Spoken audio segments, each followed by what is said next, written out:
Sombre Lagune, c'est une histoire qui se passe dans un futur indéterminé, mais tout de même assez proche de nous, dans un monde qui est ravagé par des catastrophes naturelles de plus en plus violentes et fréquentes. Et Venise est sur le point de s'effondrer dans la lagune, donc toute la ville est évacuée par les unités de sécurité internationale. Alors on croit Venise déserte, mais on va s'apercevoir qu'une vingtaine de personnages sont restés cachés, à l'intérieur, dans un palais de style gothique magnifique, au cœur du labyrinthe vénitien. Et ces gens ont tous décidé, pour des raisons tout à fait personnelles, de rester dans Venise jusqu'à la fin et de se laisser engloutir avec elle. Ils organisent tous les soirs des bals costumés dont le thème change de siècle quotidiennement. Et dans ce groupe complètement improbable, Laurent va rencontrer Marie et tomber fou amoureux d'elle. Ce qu'il a oublié, c'est qu'il a déjà croisé Marie 10 ans plus tôt. Mais il ne peut pas la reconnaître sous ses masques, ses costumes, ses déguisements. Et Marie décide de lui redonner la mémoire en lui livrant des indices chaque soir pour qu'il se souvienne d'elle. Et s'il ne se souvient pas d'elle, elle laissera Venise les emporter tous les deux.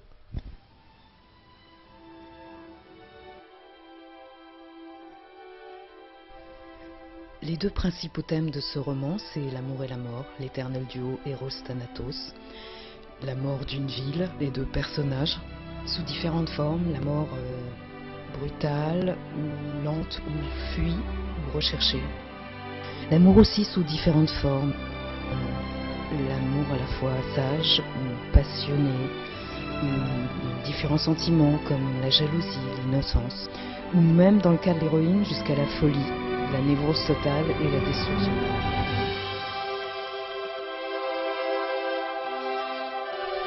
Autre thème, les traces qu'on laisse dans la vie des gens qu'on croise et qui sont quelquefois peut-être beaucoup plus profondes que ce qu'on pourrait imaginer.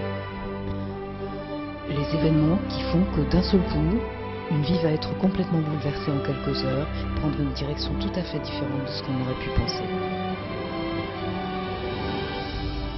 Et enfin, la mémoire, tout ce qui est caché au fond de nous, toutes ces connaissances à la fois individuelles et universelles qui font partie de nous et qu'il faut retrouver si on veut savoir finalement qui on est vraiment.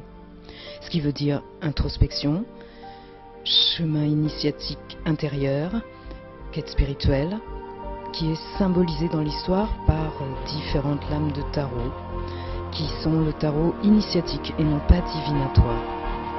Sombre Lagune se passe complètement à Venise, mais il y a aussi quelques scènes qui sont situées au Caire, à Katmandou et à Bénarès, parce que ce sont des villes qui font partie du parcours de l'héroïne.